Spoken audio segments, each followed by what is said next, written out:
Perkenalkan, nama saya Angela sebagai ketua kelompok yang akan mempresentasikan kearifan lokal Pematang Siantar, yaitu Lapangan Merdeka. Dengan anggota kelompok saya ada Agnes, Fatia, Jeff, Samuel, dan Vigo.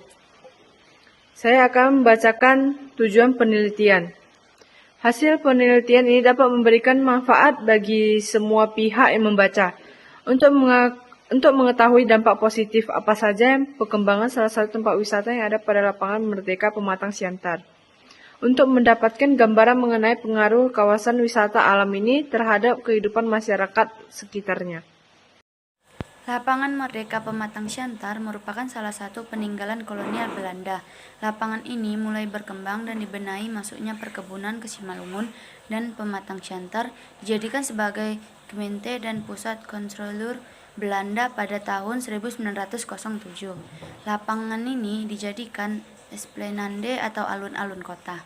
Setelah kantor Kemente selesai dibangun, tepat di depan lapangan pada tahun 1920, lapangan yang berada di pusat kota ini juga berfungsi sebagai tempat upacara dan kegiatan hari besar pemerintah Belanda pada masa mempertahankan kemerdekaan Belanda, berusaha merebut kembali kekuasaan di Pematang Siantar dan menjadikan Siantar Hotel berada di belakang lapangan sebagai markas. Lapangan ini juga dijadikan Belanda sebagai salah satu basis pertahanan dengan membangun bunker di bawahnya dan menghubungkan Siantar Hotel dengan pabrik es. Pada peristiwa Siantar Hotel 15 Oktober 1945 dan agresi militer kedua pada tahun 1948, lapangan ini menjadi salah satu medan pertempuran antara TRI dan pasukan Belanda.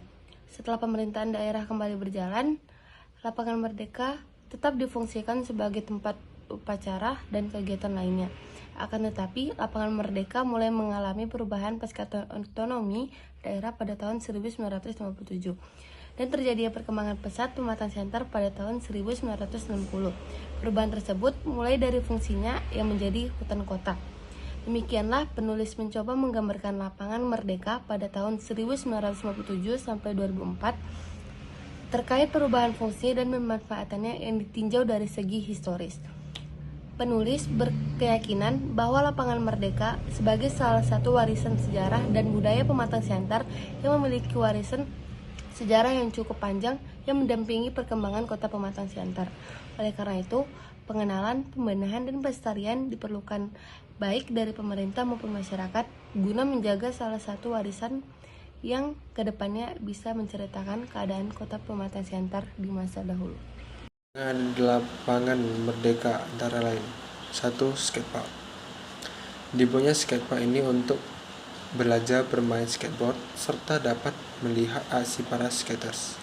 Perkembangan fasilitas bermain untuk anak yang dapat membuat anak-anak bergembira sembari merasakan berbagai manfaat bermain sehingga sehat dan bugar, serta melatih konsentrasi, sosialisasi, hingga mengembangkan kreativitas anak.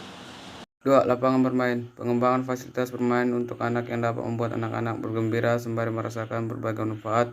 Fasilitas bermain menjadi sehat dan bugar, serta melatihkan konsentrasi, sosialisasi, hingga mengembangkan kreativitas anak. Lapangan basket. Di Lapangan Merdeka ini juga sudah dibuat lapangan basket buat orang yang memiliki hobi basket dan dapat berlatih di sana. Proyek ini akan dilaksanakan pada tanggal 21 September 2022.